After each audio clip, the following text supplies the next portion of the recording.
그 엄청난 돈을 투자해놓고 결과적으로 건설비는 건설비대로 날리고 그걸 더 이상 안 해요.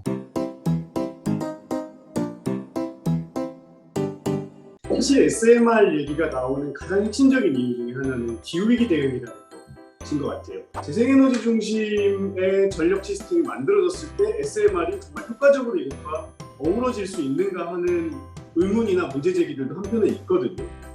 그 현재 대형 원전들은 일단은 그 재생에너지가 늘어나는 시장에서는 더 이상 재생에너지하고 공존하기가 굉장히 어렵습니다. 그냥 단순하게 경제성이 떨어져서가 문제가 아니라 기술적으로 재생에너지가 많이 늘어나게 되면은 나머지 발전기들은 그 재생에너지에 적응을 할 수가 있어야 됩니다. 교류 전력 시스템은 해초마다 전력의 수요하고 공급이 일치를 해야 됩니다. 그래야지 이게 정전이 일어나질 않는다는 거죠. 그래서 작아진다라는 건 그래서 의미는 있습니다. 우리가 태양광이 그렇게 많지가 않은데도 작년부터 올해까지 연휴 기간 동안 3번이나 신고리 원전 3, 4, 5기를 20%를 출력 감발을 했어요. 출력을 줄여서 운전했어요. 근데 이제 우리도 영국 같은 정도로 비중이 올라가게 되면은 우리도 이제 대형 원전을 제대로 운전하는 게 진짜 어려워지게 된다는 거예요. 그다음에 두 번째, 재생에너지의 이런 그 출력 변동에 따라서 재생에너지가 늘어나면은 자기는 줄이고, 예를 들면 태양광이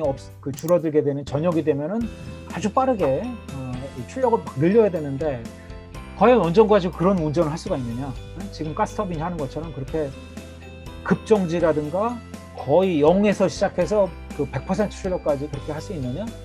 한 번도 그 시도돼 보지 않은 이제 그 길이고요. 그래서 출력을 가지고 실제로 그렇게 조절을 하겠다라는 원전은 아직 어떤 것도 없습니다. 그 70가지 종류의 그 SMR 중에서요. 말씀 들어보면 어쨌든 SMR은 상용화되기가 굉장히 힘든 발전원이잖아요. 근데 뭐 국내에서도 지금 SMR 개발 투자비가 많이 지원이 되고 있고, 또 얼마 전에 그 경주에 지어진 문무대왕 과학연구소에서도 SMR 개발 투자를 한다고 하잖아요. 네. 근데 이런 국내 SMR 개발 정책이 앞으로 그럼 어떻게 개선이 되어야 된다고 보시는지. 그 원자력계 스스로도 그게 안 된다라는 걸 생각을 알고 있을 거예요. 8년간 4천억 원을 뭐 지급하겠다라는 게 이제 과학기술부의 이제 지금 계획인데요. 사실은 인건비를 보장하는 개념으로 들어가는 거예요. 프로젝트 수주를 위한 허황된 비전이라는 생각이 드는데 그렇죠, 그렇죠. 일자리 사업에 가깝군요. 그렇죠, 그렇죠. 그런 측면에서 좀 굉장히 좀 허망한 프로젝트다. 그 원자력 연구원이 90년대부터 시작한 이제 스마트 원전이라는 게 있는데요. 문재인 정부 들어서도 그걸 뭐 사우디에다가 그걸 수출하겠다고 했는데 그걸 한 번도 국내에서도 건설해 본 적도 없고, 뭐 해외 수출은 뭐 말할 것도 없고요. 거의 30년 가까이 그 연구 개발 사업을 했는데 그냥 페이퍼 원전으로 아직 남아 있습니다. 더 어렵고 더 작은 원전을 만들겠다라는 건데 본인들이 그 현실성이 없다는 거 본인들이 누구보다 더 잘 알고 있어요. 네, 오늘 서강훈 박사님께서 SMR의 불편한 진실에 대해서 아주 재밌게 설명을 잘 해주셨습니다. 오늘 나와주셔서 너무너무 감사드립니다. 네, 박사님 오늘 말씀 감사합니다. 네, 감사합니다. 서강훈 박사님께서 굉장히 많은 얘기를 해주셨어요. 네, 방송에는 5분 나가겠지만 저희는 55분 동안 들었습니다. 이렇게 얘기를 해주신 걸 정리를 해보면 일단 SMR은 경제성이 없다.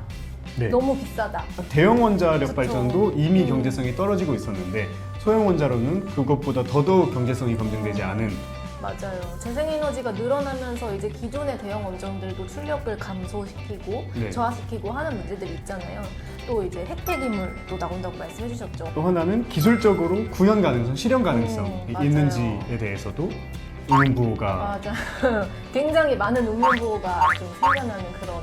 하고 싶을 수는 있죠, 과학자들이. 그쵸. 이거에 대해서 상용화 가능할까? 그리고 소형 원자로가 지금 없는 건 아니잖아요. 핵잠수함, 핵항공모함 이런데. 네. 근데 이게 발전용으로 상용화 가능하냐, 경제성 있게 운영 가능하냐, 그리고 이제 그쵸. 이런 것도 전혀 다른 새로운 개념의 도전이기 때문에 뭐 그런 거에 대한 궁금증, 의문점 이런 건 학술적으로 있을 맞아요. 수 있다고 생각하는데 이게 기후 위기의 대안인 것처럼 맞아요. 얘기되거나 기후 위기의 대안으로 예산이 투입되거나 정책으로 반영되거나 하는 건 다른 문제. 맞아요. 완전히 다른 문제죠. 그리고 지금 원전이 이렇게 밀집도가 굉장히 높은 나라에서 또 새로운 소형 원자로를 어디에 지을 것인가라는 문제도 네. 남아있는 거잖아요. 원자로가 작아진다고 그러면은 서울에 갖다 놓을 수 있느냐?